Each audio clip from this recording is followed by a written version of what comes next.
Welcome to engineer Ankita शैली। आज का मेरा वीडियो लास्ट वीडियो के कंटिन्यूएशन का है।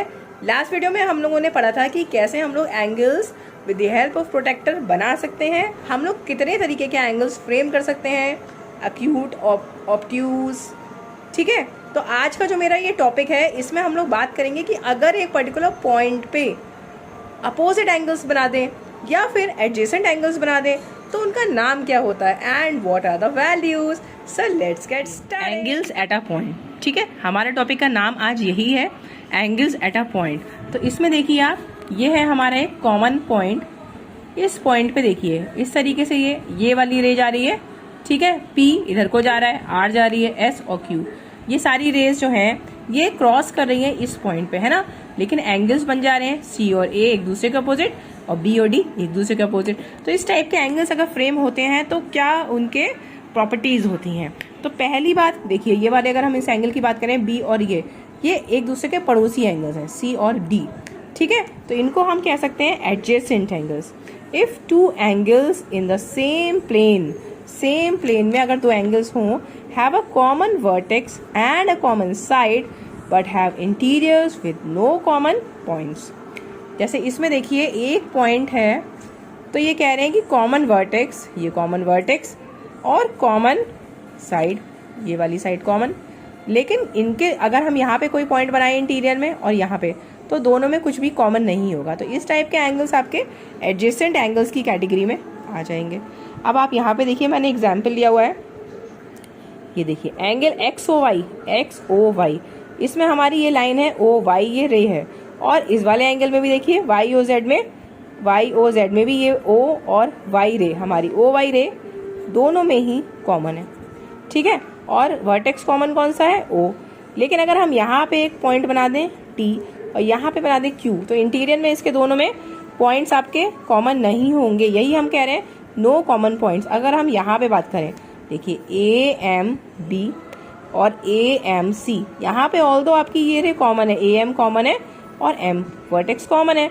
लेकिन इंटीरियर पॉइंट्स हमारे देखिए ए एम बी, अगर हम यहाँ पे टी बना दें एक पॉइंट, तो ये पॉइंट हमारा सी एम ए के अंदर भी आएगा, सी एम ए, और बी एम ए के अंदर भी। तो ये हमारा इंटीरियर पॉइंट दोनों में कॉमन हो रहा है।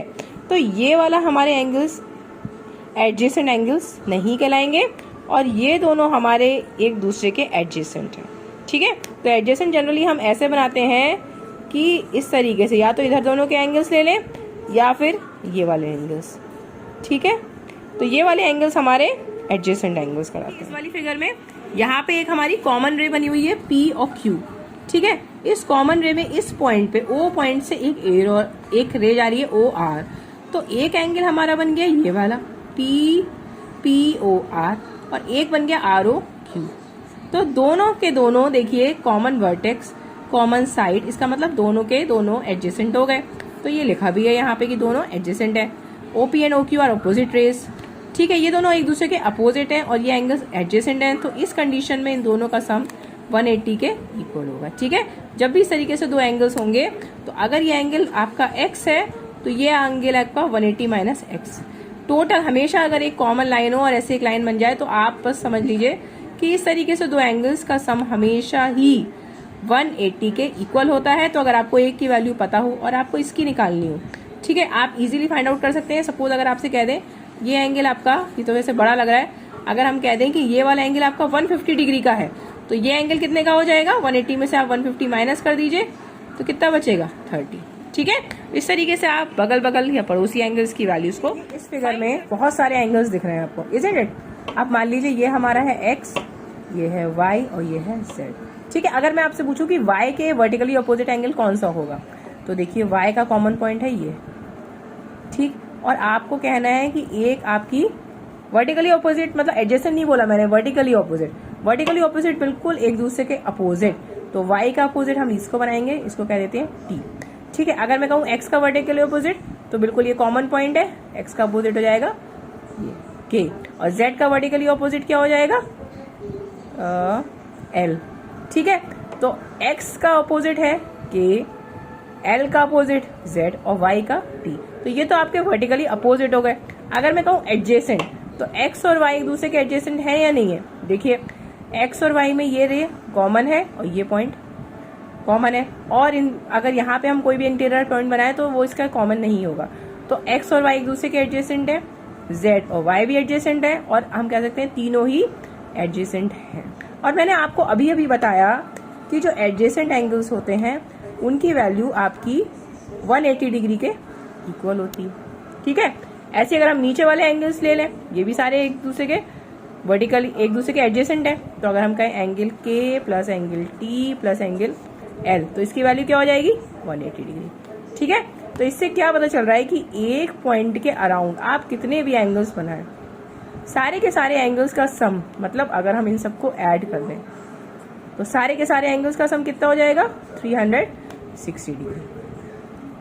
ठीक है, ये चीज समझ में आई।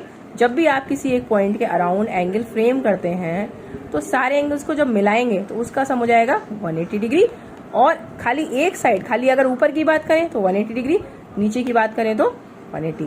तो इस तरीके के एंगल्स को हम कहते हैं सप्लीमेंट्री एंगल्स। ठीक है, सप्लीमेंट्री एंगल्स का मतलब क्या होता है, वो एंगल्स जिसकी वैल्यू 180 डिग्री के बराबर होता है। ठीक है, supplementary angles are those whose sum is equal to 180। उसके बाद एक और तरीके के एंगल्स होते हैं जिनको हम कहते हैं कॉम्प्लीमेंट्री एंगल्स। ठीक है, लाइक दिस, देखिए एंगल KOL और एंगल LOM दोनों के दोनों 90 डिग्री के इक्वल होंगे। ठीक है, ये चीज़ हमें पहले से पता है कि एंगल KOM 90 डिग्री का एंगल है। ठीक है, अब अगर हम इसके अंदर से एक रे बना दें OL, तो ये जो रे है ये इस एंगल KOL और एंगल LOM के लिए कॉमन रे हो जाएगी, और point O will be the common vertex. It means कि angle KOL and angle LOM are adjacent angles, angle KOL and LOM are adjacent angles. ये दोनों एडजेसेंट एंगल्स हो जाएंगे, और हमको पता था कि KOM की वैल्यू 90 डिग्री है। तो इसका मतलब क्या है कि इन दोनों का सम 90 के इक्वल है। तो अगर आपको सपोज ये वाला एंगल की वैल्यू x हो, ना पता हो, और इसकी निकालनी हो, मतलब टोटल आपका 90 डिग्री है तो एक x होगा, एक 90 माइनस x होगा। या फिर सपोज इसकी वैल्यू आपको पता है कि ये 35 डिग्री का है, तो अगर ये 35 डिग्री का होगा तो इसको हम 90 में से माइनस कर देंगे, कितना हो जाएगा, ये आपका हो जाएगा 90 माइनस x मतलब 55। इसका मतलब होता है कि when two angles have sum as equal to, when two angles have sum equal to 90 degree, then they are called as complementary। वो दो एंगल्स जिनका सम 90 के बराबर होता है, जैसे कि इन दोनों का मिला के, तो इन दोनों एंगल्स को हम कहेंगे एंगल KOL और angle LOM both are complementary to each other. समझ में आया आपको? Complementary angles, supplementary angles, adjacent angles and vertically opposite angles. I hope आपको काफी समझ आ गया होगा। नहीं समझ आया तो आप मुझे क्वेरी भी कर सकते हैं, और नेक्स्ट वीडियो में मैं आपको इन्हीं टॉपिक से रिलेटेड क्वेश्चंस भी सॉल्व कराऊंगी। तो I hope you like my video, so please give a thumbs up and share it to your friends. मिलेंगे नए वीडियो में नए टॉपिक के साथ, तब तक के लिए keep learning and keep growing. Bye bye, take